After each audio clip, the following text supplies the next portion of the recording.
Welcome to Books of Titans. I'm Jason Staples together with Eric Rostad, and this podcast is dedicated to the influences of influencers.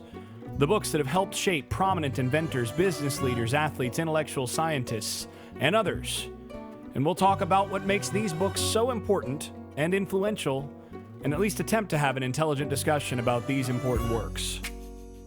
Today we're going to cover Born Standing Up, A Comic's Life by Steve Martin, a book about Steve's early life and development as a stand-up comic before his acting fame. This book was recommended by Marc Andreessen. He's the co-creator of the Mosaic browser. He co-founded Netscape and is considered one of the founding fathers of the internet. He's now a very influential tech investor. Yeah. the main founder. Yeah. Now inventor. He's a very inventor, yeah. He's a very influential tech investor through his venture capital firm, Andreessen Horowitz. Mark's takeaway from the book, as written in Tools of Titans, is he says that the key to success is to be so good that they can't ignore you. And that is a quote from Steve Martin. But ironically, it's a quote that is not in the actual book. And so I see this written all the time, the be so good that they can't ignore you. And it's from Steve Martin, and it's usually attributed to this book. But I did not see it in there, and we just did a search for it, and it's actually not in the book. But Jason found that it's actually something that he says quite often to comics. But yeah, it's his advice to young comics, but not in the book. So we just discovered something. Tim Ferriss is also a huge fan of the book. Obviously, the author of this book is Steve Martin. He was born a poor black child in Mississippi. He started as a stand-up comedian and later became an actor. Now, he's actually he wasn't a poor black child in Mississippi, but that is a reference to one of his more famous lines, and probably one of the more famous first lines in all of movie history, where he starts off the movie The Jerk with that he was a poor black child in Mississippi. So as we'll see later in our discussion, one of his comic strategies is shock, and that's definitely a shocking and yet pretty funny comment from a white guy. On to the next guy. Yeah. On to the next section, we're going to start with our favorite quotes, and I'll start with mine. This book was just chock full of one-liners where you'd be reading about the story, and the story was just kind of a normal, his recounting of the story, and then he would just break in these one-liners that I just found myself laughing out loud. Well, and that was really surprising to me, given that it was written by a guy who'd done, multiple decades of stand-up comedy. I really didn't expect that sort of one-liners being dropped in there of humor in this kind of book. It was a little surprising, but it was a nice addition to what I thought would be a very dry book. So my favorite quote was, "I was so broke that when I hit a nickel slot for 50 cents, it momentarily changed the quality of my life." Yeah, that's a pretty good one, but it's not the best one in the book. It just isn't. There's quite a few other ones that are better. Actually, my favorite quote in this book was it's actually my first piece of it is the first line. My actual favorite quote is the first line of this whole section, but then he continues to say a little bit more to develop it, and so I'll read both my favorite line and then the favorite sort of chunk overall. My favorite line is, "Thankfully, perseverance is a great substitute for talent."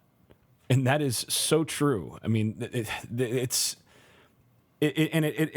sort of exemplifies a lot of the value of this book, is that Martin, in many cases, uses his comedic gift of pithy sayings to get across some things that are really actually valuable, that are good reflections on the way things actually work, and he goes on to develop this.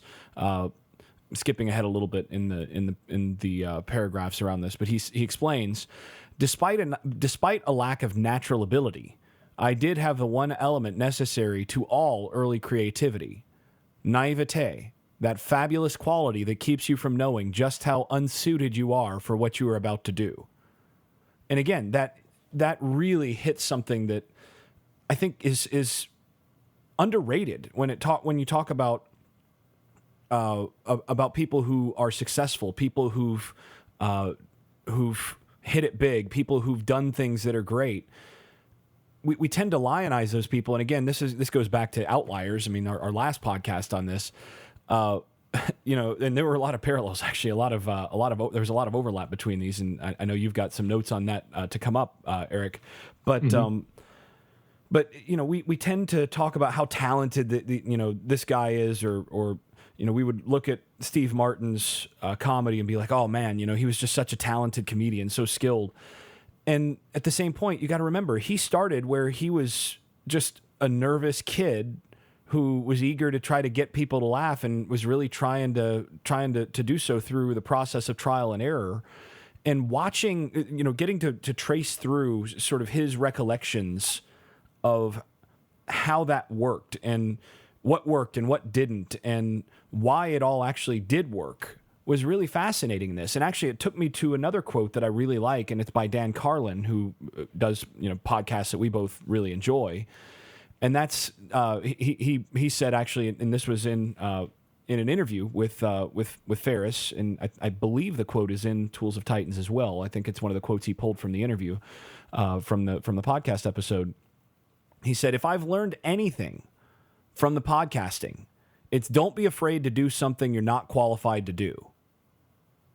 And again, that's something that Martin in this book gets across over and over again, is that he's so often just the guy who's willing to try something and willing to fail repeatedly and willing to humiliate himself in the effort to actually do something that would be different and worthwhile and that would actually bring people a little joy and so on.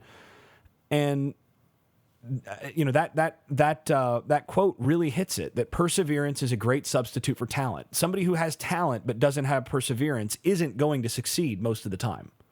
But someone who has perseverance and really doesn't have a whole lot of talent might just stumble and fall and all this stuff, stumble their way to success, which is really a lot of what Martin seems to suggest happened with him in this book. That, well, I wasn't really that talented, and I really was just a poor black child from Mississippi that I just worked and stumbled and failed my way to success. And there's a lot to that. That's one of the things I really liked about this book. Yeah, and that goes into one of my initial reactions to the book itself. I mentioned this before in another podcast, but I love reading in general. But this project of 52 books in 1 year has been really neat and not something I expected. In the sense of when you have that plan for those 52 books, you start referencing those books against one another.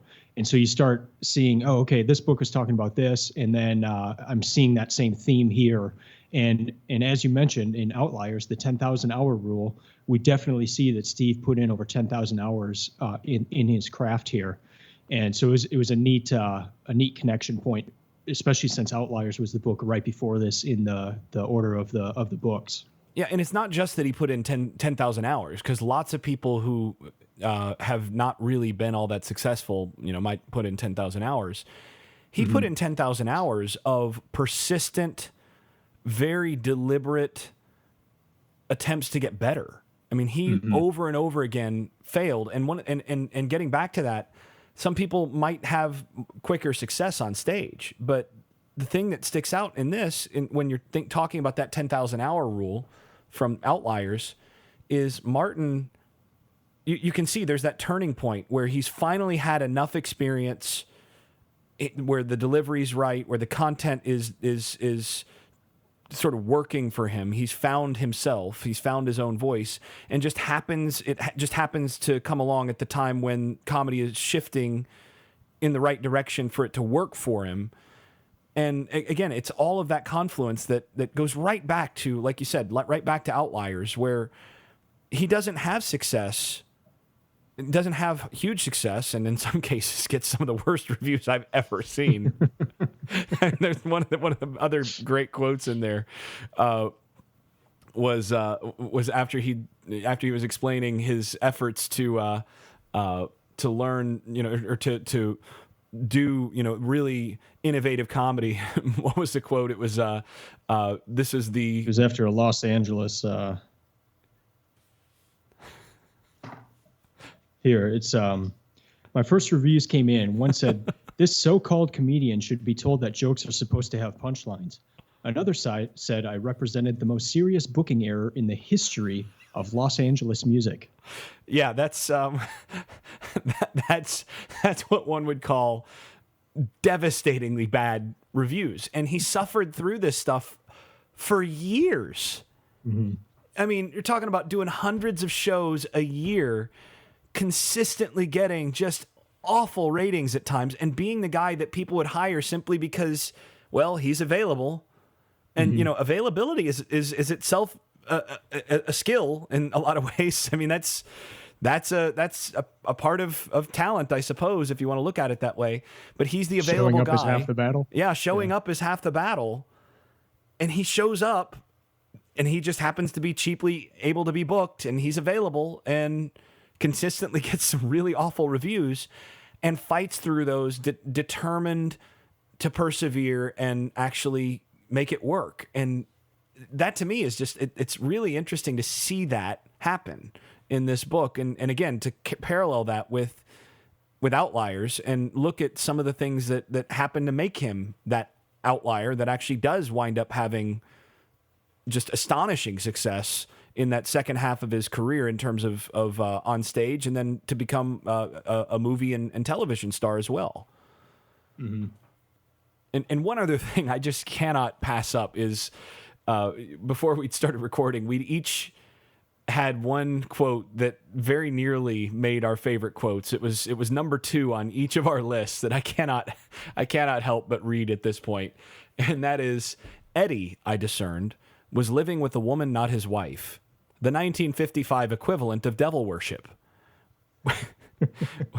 Which is, again, one of those just pithily written statements that also does kind of get to some social truth here. And looking at how things have changed a little bit now. I mean, some of the stuff that he writes about here would have been shocking in its day, but is much less shocking given the direction that American culture has gone over the past 30, 40 years.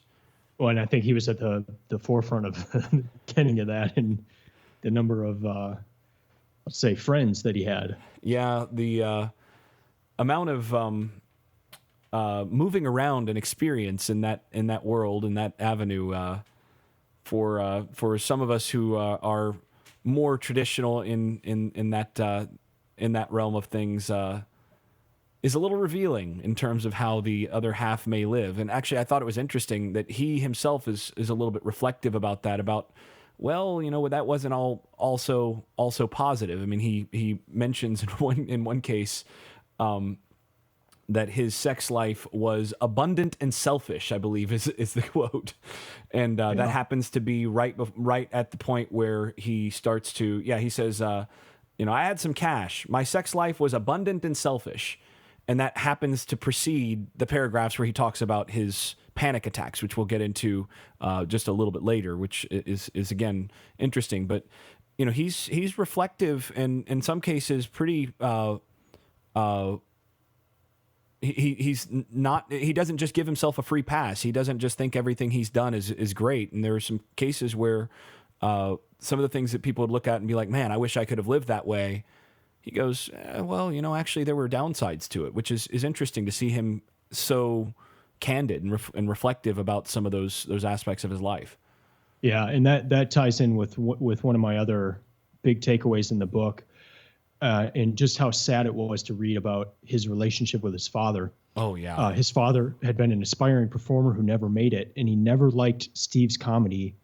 And I mean, one of the most heartbreaking things, and that's where I would kind of go back between laughing out loud and coming near to tears, because after Steve's first Saturday Night Live performance, his father wrote a negative review of it and gave it to all of his friends. So his father gave a negative review to his friends about how much he hated his son's performance in Saturday Night Live. I did unbelievable. Think it was interesting though that he did dedicate the book to his father, his mother and his sister as well. But despite all that trouble that he had with his father, he did dedicate this book to him. But yeah, as Jason said, it was a very poignant and honest discussion, not only about his sex life, but also his family in this book. And I was really surprised to see that. And we talked before about, not being a shock that there'd be hilarious one-liners throughout the book, but I actually was surprised that he had so much of this honest discussion, and much more honest than I would have expected him, or even reading someone else's book. He went very deep into relationships with his family, and especially his father. And it was really heartbreaking at times to read about that. Yeah, and others also. I mean, including some past partners, where he reflects on sort of wistfully, particularly about Stormy. Ends up being Stormy O'Mardian, which was kind of a very surprising part of the book to me, where he says, Stormy Shirk, later to become an enormously successful Christian author and proselytizer under her married name, Stormy O'Mardian, was beautiful, witty, bright, and filled with an engaging spirit that was not yet holy. And he talks about, he lost his virginity, or gave his virginity away, however you want to talk about that, to Stormy O'Mardian, which was one of those things where I was reading the book going, wow, I would not have expected that, especially knowing that name from, all of these. She built an empire essentially with books like The Power of a Praying Wife and things like that, or The Power of a Praying Mother, and has sold, hundreds of thousands of books. And obviously her husband, Michael O'Mardian, was a very successful Christian music artist and producer and all of that as well. So it was something, again, that I didn't expect. And he's very wistful about her. And in a lot of ways you could see that, that first love for him is one that he kind of seems to regard her as sort of the one that got away, even though he says, our lives ended up going in other directions and so on. She comes up a couple times later on where he is reflective of thinking back to Stormy, and he talks about how she radically changed his life with the freshness of her intellect and how sharp she was, and that raised him to a different level in terms of as a performer, got him to think about more than just the day-to-day stuff. I mean, he says at one point that he was actually contemplating getting a doctorate, going for a doctoral degree in philosophy, which I can attest that many people who go on to get doctoral degrees in philosophy or religious studies or the humanities in general are more or less failed comedians. So in that sense, I mean, he's just gone the opposite direction. He becomes a successful comedian in part because he perseveres far enough to earn his audience, as opposed to forcing to gaining forced audiences that will have to laugh at perhaps bad jokes based on the human condition in the context of university classes. But yeah, I mean, she got him thinking about all sorts of deeper stuff. It was interesting that he talks about how he's reading Wittgenstein, and he's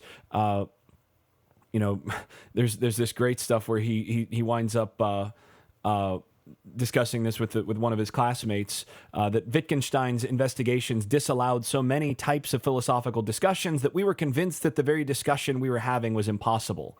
Soon I felt that a career in the irrational world of creativity not only made sense, but had moral purpose.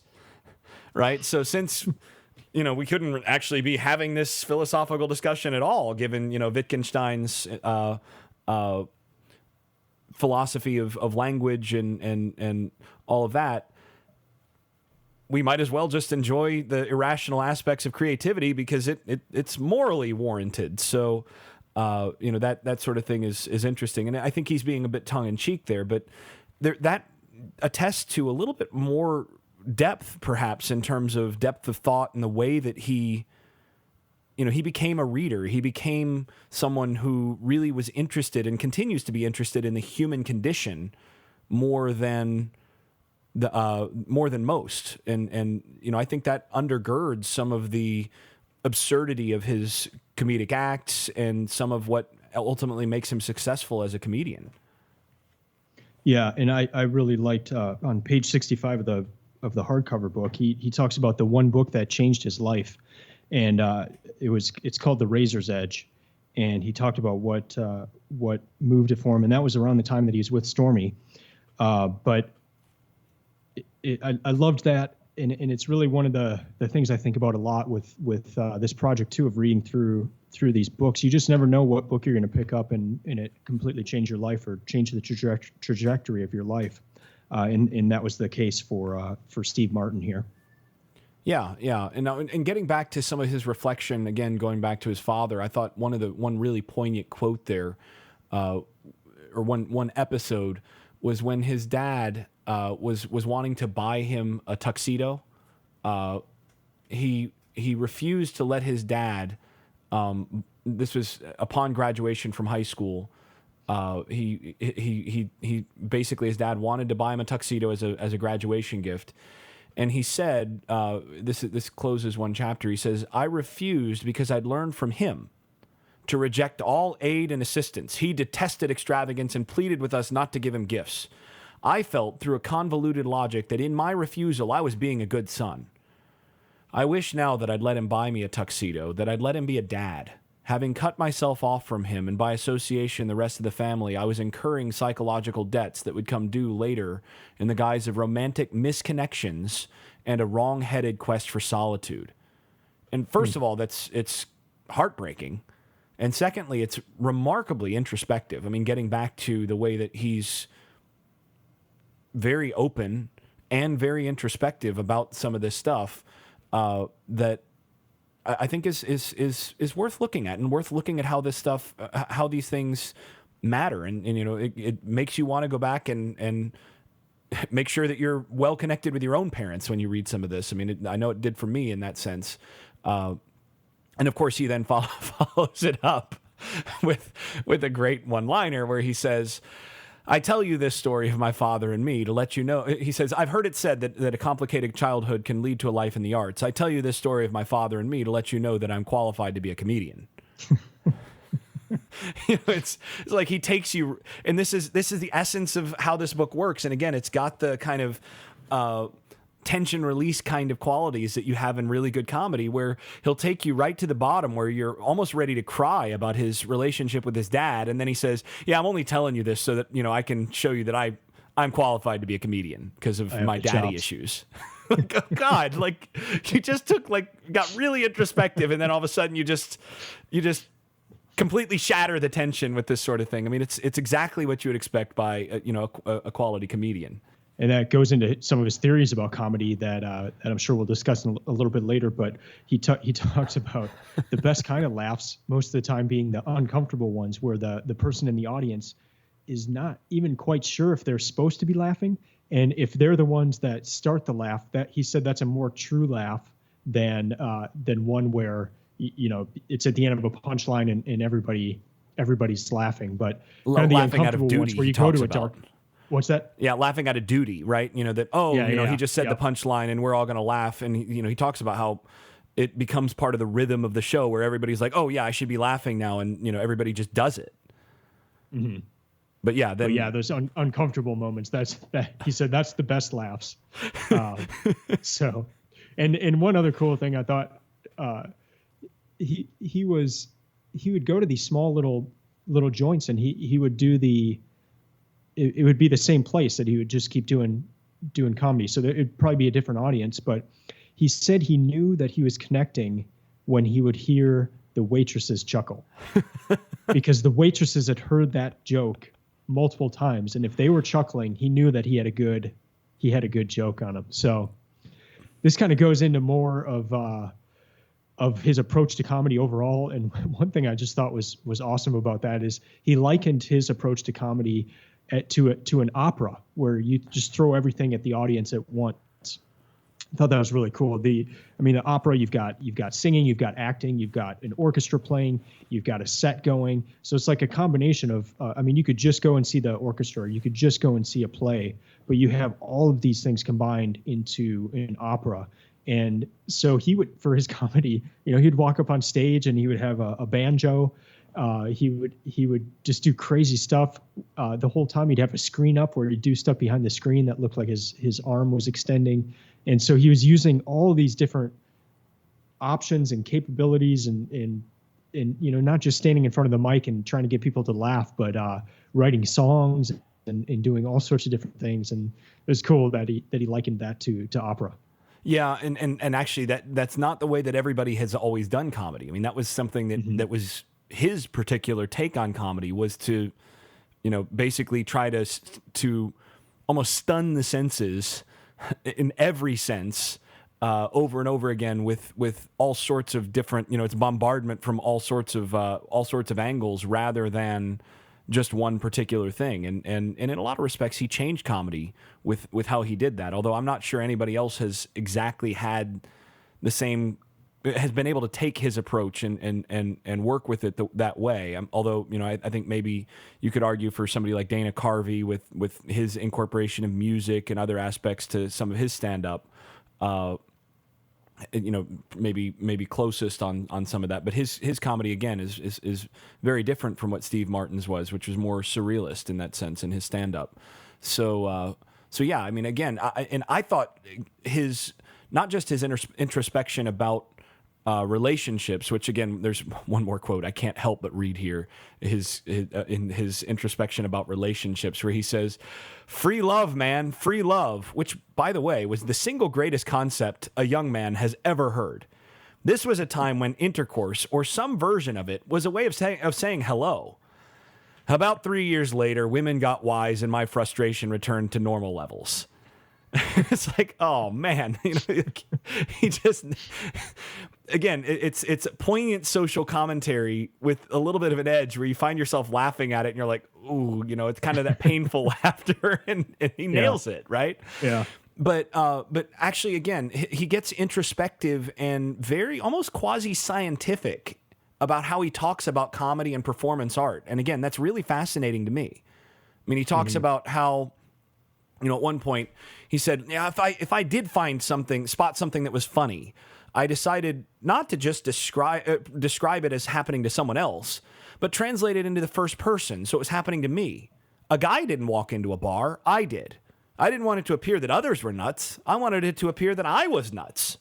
Right. And this gets back to one of the things that I think made him successful is he would, and I think it's one of the secrets to good comedy, because everything is always borrowing. I mean, everything has always been done. I mean, this is, everything, there's nothing new under the sun. And he talks about that as well, where he says, in show business, everything is eventually going to be old fashioned. Everything's going to be outdated at some point. But what makes it fresh and what makes it good is the ability to remix it and to take, like, oh, that's interesting, but let's take a slightly different angle on it. Like, instead of it being a guy that walks into a bar, I'm going to make it me, and I'm going to, throw this slight twist in it, and now it's like a remix, right? And he manages to do that and to break down his thought process in how he did it, which makes this book, I think, worth the read. It's his discussion about the process of things that's really interesting there. And he talks about eventually how he works himself up to an act without jokes, which leads to the reviews that you mentioned earlier. Like, somebody should tell this comedian that, jokes are supposed to have punchlines. And his idea was, he had this theory that eventually the laughs would be playing catch up to what I was doing. Everything would either be delivered in passing or the opposite, an elaborate presentation that climaxed in pointlessness. Another rule was to make the audience believe that I thought I was fantastic, that my confidence could not be shattered. They had to believe that I didn't care if they laughed at all, and that this act was going on with or without them. And that approach is, it bombed, and he talked about, at least that was the theory. And for the next 8 years, I rolled it up the hill like Sisyphus. 8 years of doing that same approach of comedy without any real success. And that's where those reviews come in. And it's like, oh my gosh, like, the guy just was willing to go out there and bomb night after night. And the guy he did earn the success from later, right? I mean, yeah. And there was a piece where at the end of that, where he says, I was having trouble ending my show. I thought, why not make a virtue of it? So I started closing with extended bowing as though I heard heavy applause. I kept insisting that I needed to beg off. And, eventually he would end his show. He wouldn't end his show. He would just like walk right out into the street, and that would and the audience would follow him out there. And it was one of those things like he would make a virtue of his weaknesses. And that again is another lesson here. And there's another group of comics that actually talks about how they had the same problem. Monty Python, one of the reasons that their comedy jumps so much from sketch to sketch is when they were doing Flying Circus, and actually it carries over also into Life of Brian and into the Holy Grail. Monty Python had a terrible time figuring out how to end sketches. So they determined, let's just not end them where they couldn't end them. And so that's where suddenly you'd have one sketch that would walk right into another with no seam, or suddenly you just have a cut to John Cleese, and now for something entirely different, and now for something completely different, right? Why? Well, because they couldn't figure out how to end the sketch. So let's just end it with just this jarring, transition that has nothing to do with the sketch, and we'll leave it without a final punchline, without a final conclusion, because we can't figure out where to end it. And it worked, right? Well, and it's a completely different skill set, because when he's on stage, he's using jokes he's used a lot. He knows, or he may be testing them out, but it's for the purpose of finding what works. When he leaves the stage at the end of the show, he just starts doing impromptu stuff. He starts walking up to people, making fun of them, making fun of people that are following him. And so it's interesting in that sense of that it's a completely different skill set. He's just going impromptu at that point and hoping it works. And it sounded like it did. I mean, at Vanderbilt, he did after 8 years. He walked out. Yeah. But like at Vanderbilt, he took all the students out. They went to like a pool or something, and after he was done with the stand-up routine there. So just no matter where he was, he would just go out on the street and start making light of stuff there. Yeah, and one of the interesting things too is, and he doesn't. I don't remember that him getting especially introspective about this aspect of it, but that also starts to blur the line between him as a comic and as an actor, in character on stage and all that, and him off the stage. And that actually, that's something that's interesting in show business and among performance artists. Being able to draw that line becomes important to maintain your sanity. Yeah. And you get these method actors, for example, that they try desperately to get so deep into a character that they will take on that character's mannerisms and the accent that they have to have on screen and everything for the year of shooting a movie or whatever. And every interaction, whether it's with their wife and kids or everything, is going to be in that character. Yeah. And in some sense, there's no way that can't have profound impact on our own individual psyche, on the person's psyche, where you're actually, who we are or what we do is who we are, and we become what we do in a lot of ways. So when we don't have that distinction between the character that we're playing on stage and who we are off stage, it can get complicated in terms of being able to maintain sort of an individual ego. And I think that's also one of the reasons why a lot of co-stars say will wind up having affairs with co-stars, or wind up leaving their spouse for someone that they're starring with in a given show. You spend so much time with that person in quasi-romantic context where you're acting romantic and you're focusing that attention on that person, and then all of a sudden, before too long, that actually bleeds off the screen into real life.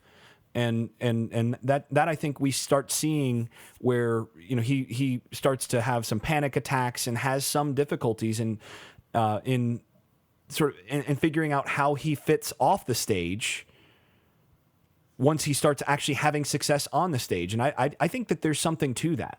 And he does explore that a little bit, but I think that's one place where he maybe could have gone a little bit further on that. That when he began to have, it was precisely when he started to have some cash, things were going really well in his act and all this other stuff, that he started having panic attacks and started having issues with his own sort of sense of where he fit in the world.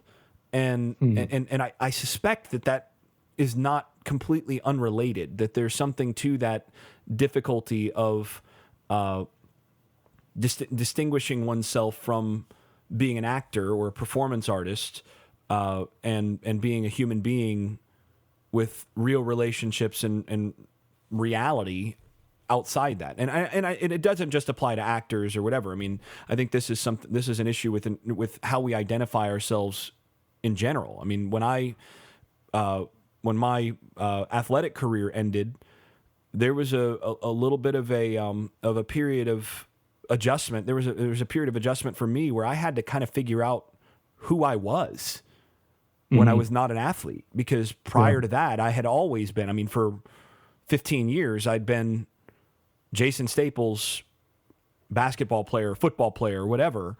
And that was who I was. Mm-hmm. And then that's gone. And all of a sudden I had to figure out who I was, who am I when I don't have that. And the same thing can be true for, such and such becomes a professor, and you become not just you don't just do a job, but you become a professor, and that becomes your identity and your persona. Or you become, the same thing could be identifying yourself by sexual orientation or any other thing that is only a component of how you behave. That can become what you define yourself by, and then that can actually impacts how we think about other things. And it's interesting to think about how identity works, and how what we do and how we process what we do impacts that, and then that impacts our sanity to some degree, our comfort with ourselves. So again, that's some of the reflections that I had as I was thinking through this. And I thought his ability to introspect about some of this wound up taking me through some fruitful types of thinking here. Yeah.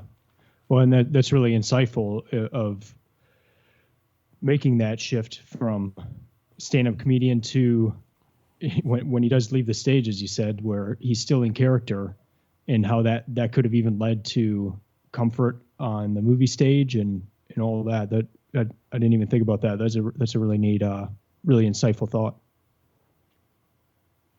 One other thing too that I thought that was valuable in this book was not just the introspection about comedy. He has a lot of discussion, a lot of talk about skill development and what it takes for success. And there were a couple quotes in here, and there was a lot of discussion that I think is worth reading for anybody who's trying to do quality work and trying to grow business or whatever, where he's talking about, again, the process of that, where he says the consistent work, this gets back to the outlier stuff, right? Enhanced my act. I learned a lesson, and this is a great lesson in my view. This is one of the most valuable lessons of this book. I learned a lesson. It was easy to be great. Every entertainer has a night when everything is clicking. These nights are accidental and statistical. Like lucky cards and poker, you can count on them occurring over time. What was hard was to be good, consistently good, night after night, no matter what the abominable circumstances. And there's a real lesson there. I mean, and that is one of the differences between, say, an amateur and a pro. An amateur can stumble across something that's really funny and crack up his friends and all this. And, that's okay. You found it by accident almost. But a pro becomes that person who's able to keep a steady level of excellence for a long time. And, this is a difference between, say, a shooter in the NBA, Steph Curry, for example. Steph Curry has an off night every so often, but that guy lives in what every one of the rest of us would call the zone when it comes to shooting the basketball. And it's because he has developed such consistent habits and such consistent ways of a consistent mindset that he stays in a rhythm and works his way through when he falls a little bit out of rhythm. And I thought that insight was really profound, that it's easy to be great once in a while. It's really, really hard to be consistently good. And that was one. Another one that was that I related to was, he said, in case I ad-libbed something wonderful, I began taping my shows with a chintzy cassette recorder. And it's funny because I started doing that when I taught years ago. And this is probably 10, 15 years ago. I started realizing that I would get asked questions by students or whatever in a class, and all of a sudden I'd be able to answer something off the cuff that was really, really good, that was something I might want to be able to write on later or, work into research later. And I wouldn't always be able to remember it after I actually answered the question. So I started recording classes for that reason. And also it, became a beneficial thing in case, especially as things have changed in higher education, in case students make unfounded accusations that you said this or that in your class. Well, I have the recording. Mm-hmm. You can't tell me something happened when I have the recording of what happened, and I can just go ahead and turn that over. And that's another benefit to that. But I totally relate to that there's something about the serendipity of the moment, that sometimes you're in that zone and you can do things or see things or understand things or say something really profound or funny or whatever in the moment that you would never remember afterwards, and you would never be able to put back together unless you recorded it. And so I started doing that, and it's been beneficial in some cases because I've actually been able to get some things off of those recordings. And then the third thing there was, he mentioned but it is possible to will confidence. My consistent performing schedule had kept me sharp. It would have been difficult to blow it. And he's talking about television, and he's saying, he was worried when he first started going on television where he had to be consistently good in that context. He's like, but it's possible to will confidence. How? Well, because that consistent performance means that you have to stay up. You have to stay confident, even artificially, all the time. And again, that's an important lesson. Fake it until you make it actually does work in a lot of contexts. And, you can see that in his reflections on a lot of this. Yeah. I know you wanted to talk some about his early days working at Disneyland. Yeah, I just thought that was cool. I mean, he was living in California at that time and had the opportunity to work in Disneyland. As he says, my weekends and holidays were now spent in long hours at Disneyland, made possible by lax child labor laws in my high school, which assigned no homework. But I had a lot of fun as a kid in Disney World, and I can't imagine working there. And that's where he came across magicians and different people who ended up, I guess, adding to that all the things he combined in his comedy. So he got mentored there. I mean, really. Yeah. Yeah. And for a kid growing up to be able to access all those different types of people working at Disneyland and in so many different areas of entertainment must have just been awesome for him. And so that was a really neat thing to read about that from his childhood. Yeah, and one of the things that actually that quote, which is as funny as a lot of others in this book, made possible by lax child labor laws in my high school, which assigned no homework. Well, that is funny because those are things that we would regard as negatives, but then he spins them as a positive. But at the same time, actually, that kind of makes a point, right? That, well, actually, in this case, lax child labor laws were beneficial, right? Mm-hmm. And having a high school that didn't just assign crippling amounts of homework helped make him who he was and helped him in terms of success. And we would look at those things as potentially bad things, but it makes you wonder, again, it makes you go back to, there isn't a cookie cutter for all this stuff. Sometimes, it's the work that you do when you are a teenager, when you're a preteen, where today you wouldn't be allowed to do this stuff that he did at Disneyland at the age that he did it. And that happens to be the thing that set him on the path of success. Mm-hmm. And again, this is really interesting in light of Outliers, right? I mean, Outliers talks about this in terms of getting certain opportunities that sometimes it's just the time you live in. Like Bill Gates, happens to skip out of certain things in high school and finds ways to do things that today it would be a lot less likely for a lot of that to happen. And it just happened to be the sweet spot where he was able to do it, to get the experience that prepared him to be able to do what he wound up doing with Microsoft. Mm-hmm. And I last year I read some books on the start of the internet and the start of computers, and one was Hackers, another The Innovators by Walter Isaacson, and they had very similar situations to both Steve Martin and Bill Gates, but they like you were only allowed to go into the computer lab because at that time no one had personal computers. You would go and use a shared one, but they knew enough to hack into the system to say that they were only on there for an hour.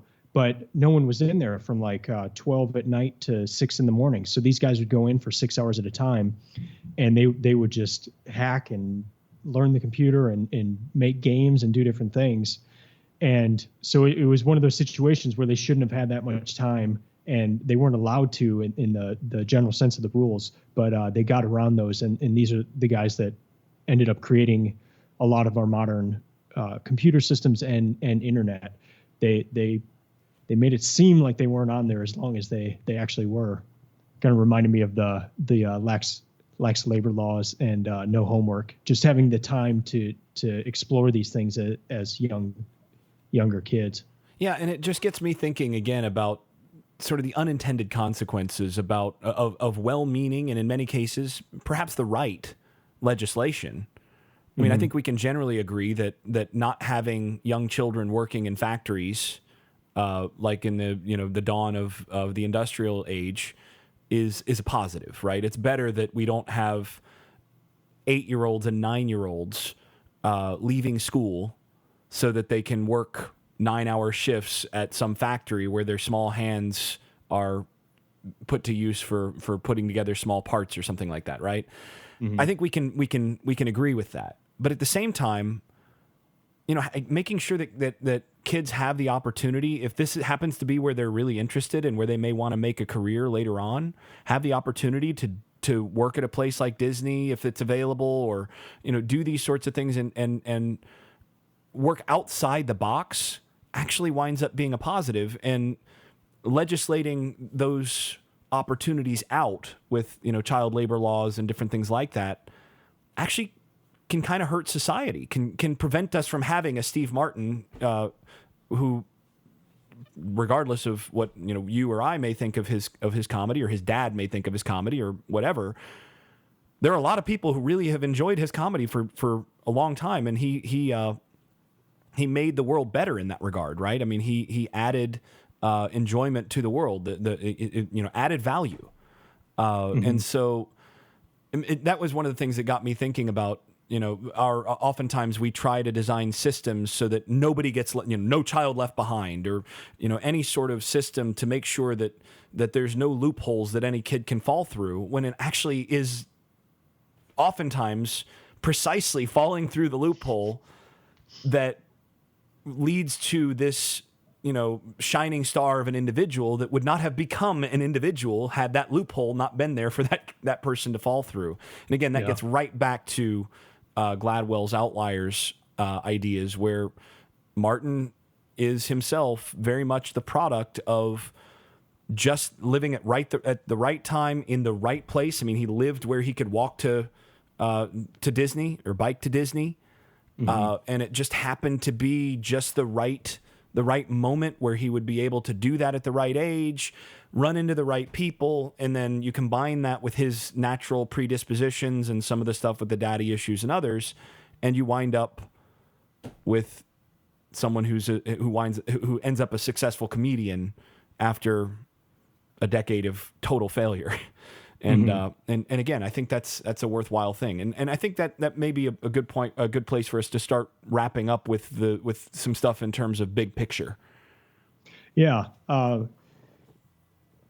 I grew up watching some of Steve Martin's movies, so I always knew him as an actor, and I never really knew that he had this stand-up life before that until reading this book. So that was very eye-opening to me and enlightening, and just also to see how he combined all those things. That opera idea really stuck with me, how he combined all these things that, maybe a few of those things have been combined before, but he really took it to a new level, and for many years, and that's what made him into the actor that I saw as a kid in all these movies. So it was really neat to read the story. I was very impressed with his honesty and his poignancy about his relationships, both with women and with his family, especially with his father. Was not expecting that at all. And then again, the laughs. I really just a lot of times where I laughed out loud with this book in the one-liners, and they were just hilarious. So I enjoyed the book. Very neat to read about his life. What are your main takeaways? Well, one is I think this was both a fast read. I mean, this was one of the faster reading books we've read to this point. It's well edited and because he's funny enough to be able to include some levity throughout. It wound up being a very fast read, which was nice. It was appreciated on my end in that. But this book was funny, yes, but it was more than just laughs. To me, there was a lot of good reflection on opportunity and skill development and creativity, perseverance, and flat out luck. A lot of stuff that translates beyond comedy to work itself out, to be the sort of thing that somebody who wants to be successful in other areas can benefit from this. It's a fun read that has some food for thought for some other things there. It's a book that I think is worth reading. It's funny at times. I mean, there's great anecdotes throughout, and for those who, like you, grew up watching Martin's comedy, or people who are a little bit older and saw his stand-up stuff, I think there's a lot of stuff that is worth reading just for the sort of historical or antiquarian interest there. But I think this is a book that's worth the look and worth reading. And like I said, it's an easy and quick read. So not much more to say than that. I think there's some positives there overall. I enjoyed it a lot. Yeah. All right, well, that's going to do it for us today. Now, before we get out of here, just a reminder, you can follow us at booksoftitans.com. And, of course, you can interact with us on Twitter or Instagram at Books of Titans. And if you haven't already done so, you can subscribe to this podcast and find all of our past episodes through what used to be called iTunes, now Apple Podcasts, the Android Marketplace, Google Play, your podcast manager of choice. And if you're enjoying this podcast, please make sure to give us effusive, glorious 5-star ratings and reviews in Apple Podcasts or wherever you enjoy your podcasts, and share your favorite episodes with at least one other friend on social media or otherwise, just socially. We'll be back soon to discuss the next book, which will be, I have no idea. Show Your Work by Austin Kleon. On behalf of Eric Rostad, I'm Jason Staples, and this has been the Books of Titans podcast. Keep reading, keep improving. Thanks for listening.